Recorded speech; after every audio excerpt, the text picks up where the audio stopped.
Oke, assalamualaikum warahmatullahi wabarakatuh. Selamat malam, kembali lagi di vlognya Bagus Admin Channel. Oke, di vlog kali ini saya ingin membahas kejadian yang kemarin malam ya. Bisa dibilang tadi malam. Saya mencoba untuk live streaming di Gua Silomangleng ya, di Kediri. Gua peninggalan di era Raja Airlangga dan Dewi Kili Suci, yang tepatnya di Kediri, Kecamatan Mojoroto, kalau nggak salah guys ya. Jadi saya sebelum live ya, di situ juga ada kakek-kakek ya. Kemungkinan dia itu penunggunya atau juru kuncinya. Dan saya pun mencoba untuk bertanya dengan mbah-mbah tersebut ya. Mbah, saya mau izin, saya mau live sebentar di Gua Silomangleng, ingin mengetahui sejarahnya, ingin mengetahui ukir-ukirannya Raja Airlangga ya. Jadi diizinkan, nggak apa-apa mas, yang penting di situ kita sopan, insya Allah tetap aman. Nah seperti itu. Nah saya tetap mengingat pesan dari mbah-mbah tersebut ya. Entah itu mbah siapa, saya juga tidak paham. Entah itu juru kunci atau penunggu setempat ya, atau pembersih, nggak tahu juga sih ya. Dia itu duduk di sebelah duduk di kayak seperti gorong-gorong seperti guys ya, seperti gorong-gorong, dan dia itu memegang sebatang rokok ini ya, sambil ngelepus sambil ngerokok. Dan akhirnya saya memberanikan untuk bertanya dengan mbah-mbah tersebut. Entah itu siapa, saya juga tidak tahu. Tapi yang jelas kemungkinan beliau itu adalah penunggu atau pembersih di Gua Silomangleng ya, bisa dibilang juru kuncinya, seperti itu kemungkinan. Oke, lanjut ceritanya. Saya langsung memulai live streaming dan masuk ke gua tersebut. Di situ juga aura negatifnya sangat luar biasa. Jadi ada ya, pokoknya guanya itu sangat wangi sekali karena terawat. Karena di situ juga yang, kalau setahu saya itu Gua Silomangleng tersebut adalah yang merawat itu para umat Hindu ya, para umat Hindu. Jadi di situ juga banyak sekali umat Hindu yang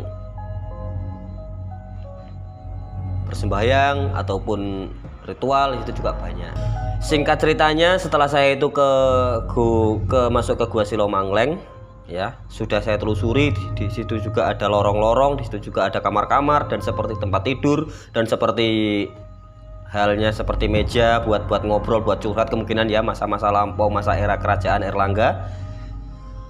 Dan saya pun langsung keluar dari tempat tersebut, dari gua tersebut, langsung saya naik.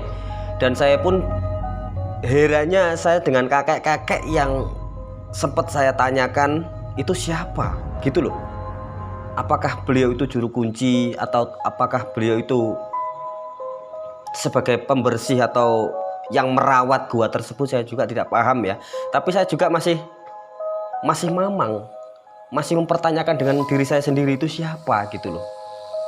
Cuman kakek tersebut ya pakaiannya juga biasa seperti halnya manusia sekarang ya.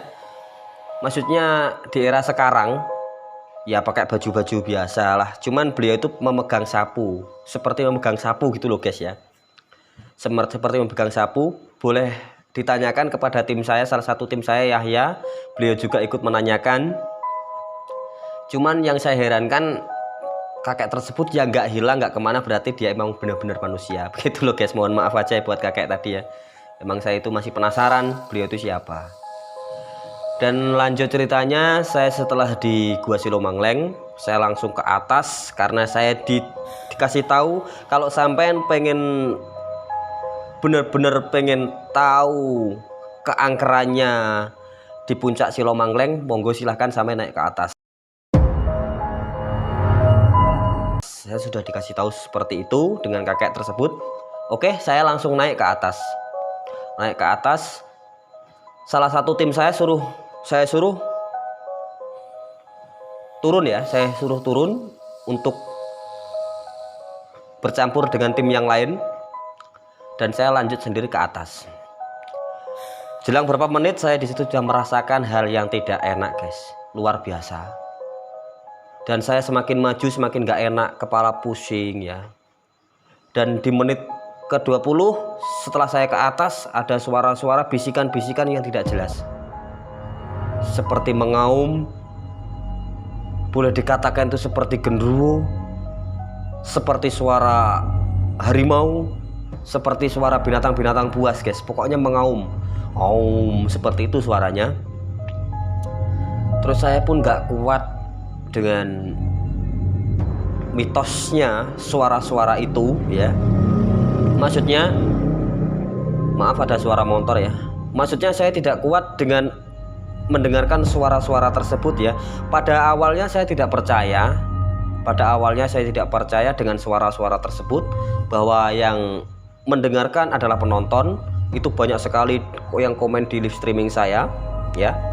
Banyak sekali yang, Mas ada suara, Mas ada suara. Kameranya gerak-gerak sendiri, padahal demi Allah di situ juga saya sendiri, tidak ada teman sama sekali. Bahwasanya saya memang benar-benar saya sendiri, dan salah satu tim saya suruh turun setelah dia bertanya dengan kakek tua tadi guys. Saya suruh turun, akhirnya tim saya itu turun dan saya pun naik sendiri. Dan jelang berapa menit lagi ada suara seperti bandem dihantem nih guys, di semak-semak. Ya aku kira emang di situ kan banyak semak-semak, banyak rumput ya. Aku kira hanya binatang atau binatang kecil seperti contoh misalnya kadal seperti itu. Dan gak lama lagi jarak jauh dilempar lagi guys, dilempar lagi. Dan akhirnya di situ saya sudah merasa tidak kuat, merasa tidak mampu dengan mistisnya lokasi tersebut. Akhirnya salah satu tim saya suruh naik, itu Yahya, saya suruh naik. Jadi saya lambaikan tangan saya di kamera. Akhirnya jelang berapa menit, 5 menit, tim saya karena jauh medannya itu turun, dia itu harus ke atas ya. Bahkan ketinggian hampir 25 meter kalau nggak salah itu ya, 25 meter dari puncak guanya. Kan di bawah itu gua dan di atas itu puncaknya yang dikatakan kakek tadi. Yang kalau sampean pengen tahu mistisnya lokasi Mangleng ini, monggo silakan sampean masuk. Dan akhirnya saya masuk. Di situ saya merasakan mistisnya luar biasa. Dan akhirnya singkat cerita tim saya itu datang, salah satu tim saya Yahya datang. Dia itu seperti meledek ya. Kedatangan dia seperti meledek, tertawa. Ada apa sih sebenarnya, kok kamera sampean goyang-goyang, kok kamera sampean seperti ini, kok ada suara-suara sampean tuh nggak dengar. Nah, saya dengar. Untuk dari yang pertama memang saya benar-benar tidak dengar, bahwasanya saya benar-benar di depan kamera, saya nggak dengar ada suara tersebut. Dan saya akhirnya membaca komen, salah satu komen, kok katanya ada suara, kok katanya ada suara. Akhirnya saya mencoba untuk mendekati suara tersebut. Itu suara itu seperti di depan saya. Akhirnya saya maju, kamera saya bawa ke atas. Saya mendengar sendiri suara tersebut seperti mengaum. Boleh dikatakan itu suara-suara genderuwo, binatang buas, entah itu apa ya. Dan singkat ceritanya Yahya pun ikut saya di belakang kamera. Bahkan dia itu memantau kanan kiri dia itu sambil membawa senter. Akhirnya dia juga mendengarkan suara mengaum. Disitulah saya mulai ketakutan. Disitulah saya mulai grogi, ingin kembali ke bersatu dengan tim. Cuman saya masih berpikiran penasaran guys, masih berpikiran penasaran. Dan jelang berapa menit setelah saya mau masuk ke lorong tersebut, Yahyanya hilang. Yahyanya hilang. Saya panggil-panggil sampai saya pun berteriak-teriak, itu nggak ada. Akhirnya Yahya itu kayak seperti mau ke bawah. Dan saya nggak tahu ternyata Yahya itu sudah ada di semak-semak sebelah sana saya. Bahkan semak-semak itu agak tinggi guys ya, agak tinggi. Dia itu tidak sadar, dia lari ke semak-semak yang seharusnya tidak perlu dia naikin.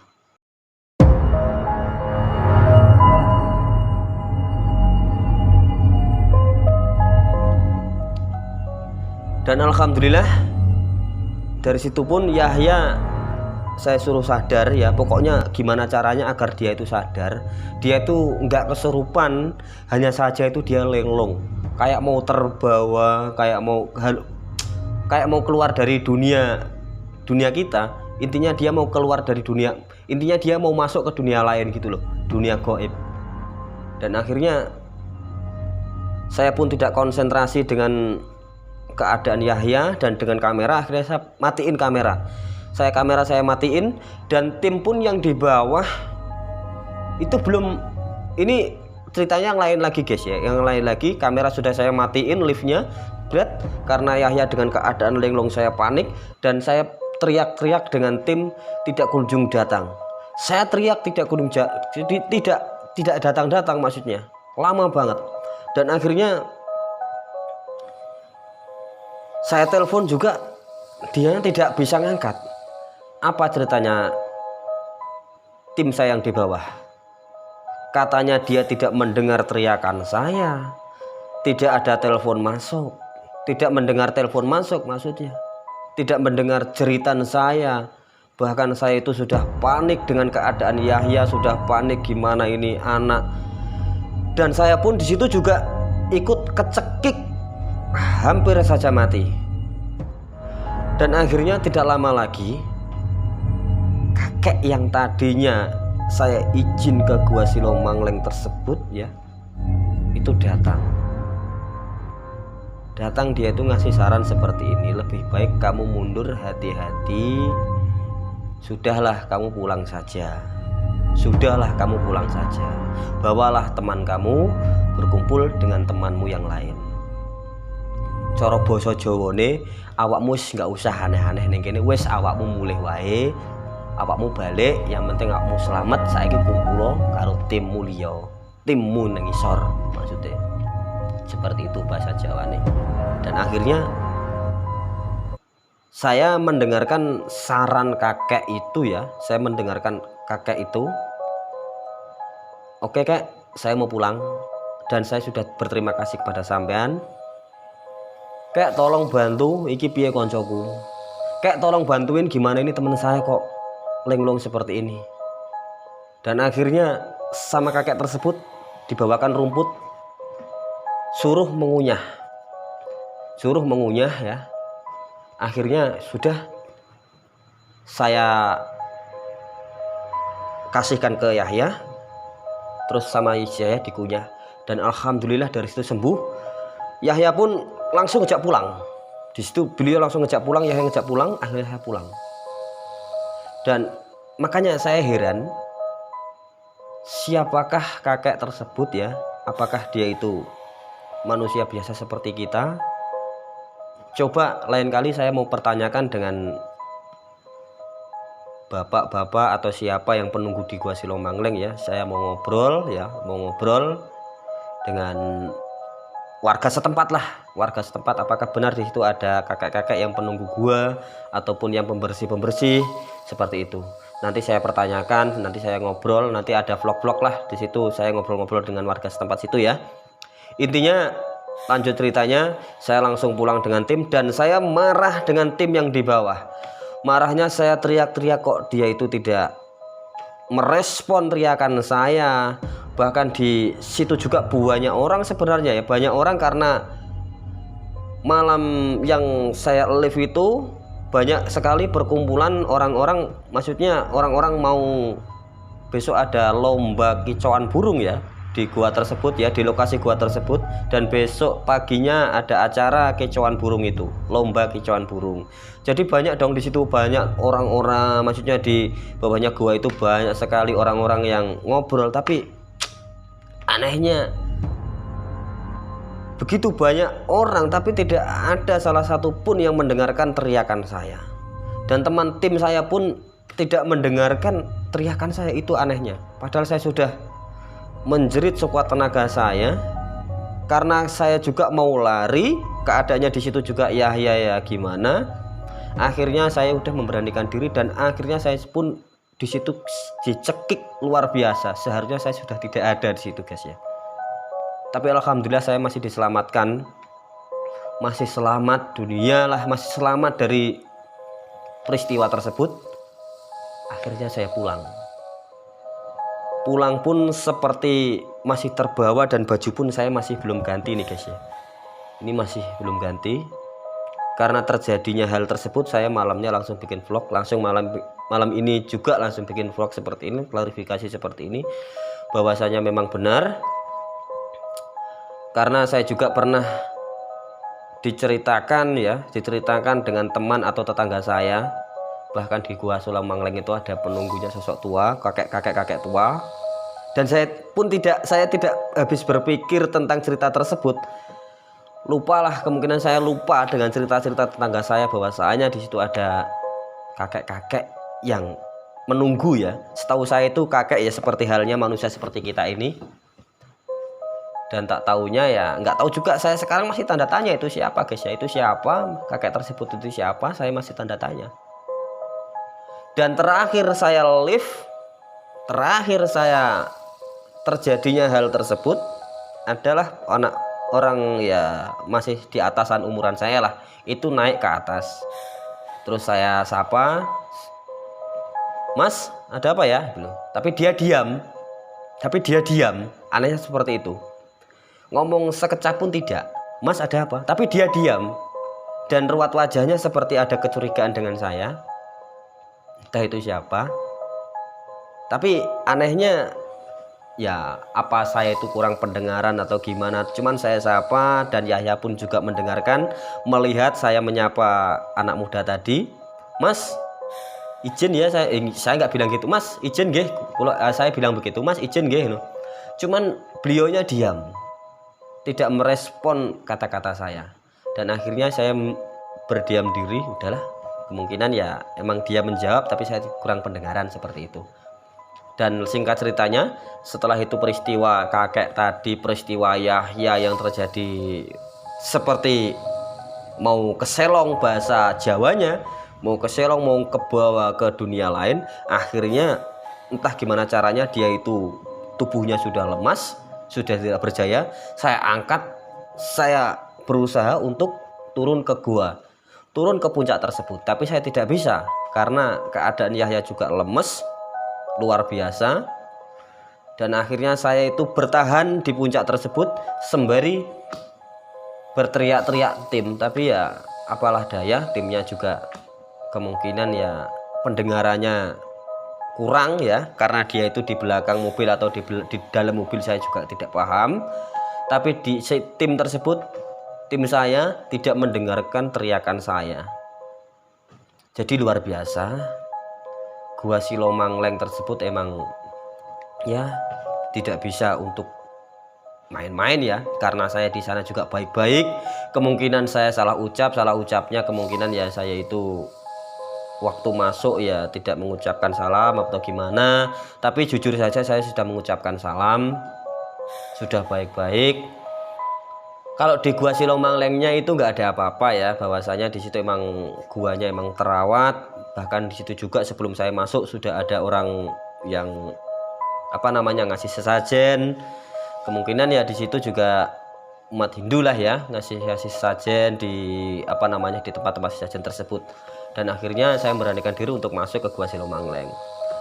Oke, jadi seperti itu singkat ceritanya terjadinya saya di Gua Sulam Mangleng dengan kakek-kakek tersebut guys ya. Itu siapa? Saya juga tidak paham, dan saya sampai sekarang pun saya masih tanda tanya itu siapa kakek yang mengizinkan saya waktu mau live ya, tapi hati-hati, dan yang menolong si Yahya mau ngasih rumput itu guys ya. Andai kan ini cerita ini dibilang ini cerita rekayasa, cerita pembohongan publik, itu masalah hal tersebut ya monggo terserah sampean. Cuman kenyataannya waktu malam itu ya seperti inilah kejadiannya, ya seperti itu. Bahkan si Yahya juga hampir saja ke bawah makhluk halus, dan dia pun tidak ingat siapa-siapa, linglung. Dan akhirnya saya bawa pulang. Setelah saya bawa pulang, saya suruh mandi, saya suruh cuci muka, saya suruh wudhu, dan akhirnya alhamdulillah jelang berapa menit, 30 menit kalau nggak salah, dia tuh sadar dan sekarang dia tidur gitu loh. Dan salah satu tim yang lain pada di luar ya, tidak masuk, bahwasanya dia juga bingung, kok saya katanya teriak-teriak tapi saya tidak dengar, seperti itu. Jadi kelanjutan ceritanya nanti saya ingin bertanya, ingin bercerita dengan narasumber setempat ya di Gua Silomangleng. Jadi saya mau bertanya seperti ini guys, apakah benar di situ ada kakek-kakek yang membawa sapu seperti itu loh. Membawa sapunya pendek banget guys ya. Istilah halnya beliau itu sembari ngerokok. Aduh, maaf ini ada HP. Sembari ngerokok ya, beliau itu sembari ngerokok biasa. Sudah saya pertanyakan, saya izin ya dengan kakek tersebut hanya berkata dengan kata-kata pendek, yang penting hati-hati, seperti itu. Jadi luar biasa untuk Gua Silomangleng, emang guanya itu bersih banget dan terawat, dan alhamdulillah saya pun masih bisa melihat sejarahnya para nenek moyang kita ya, Raja Erlangga, Raja Kediri di era kerajaan kalau nggak salah Jayabaya atau kerajaan apa ya, kerajaan Kediri, saya kurang paham sih. Jadi seperti itu ceritanya. Masalah tim saya kesurupan itu nggak kesurupan, hanya saja itu dia hilang ingatan, mau kayak mau lari, dia udah lemes badannya, dan akhirnya ada suara-suara yang aneh, pokoknya biasalah mistisnya.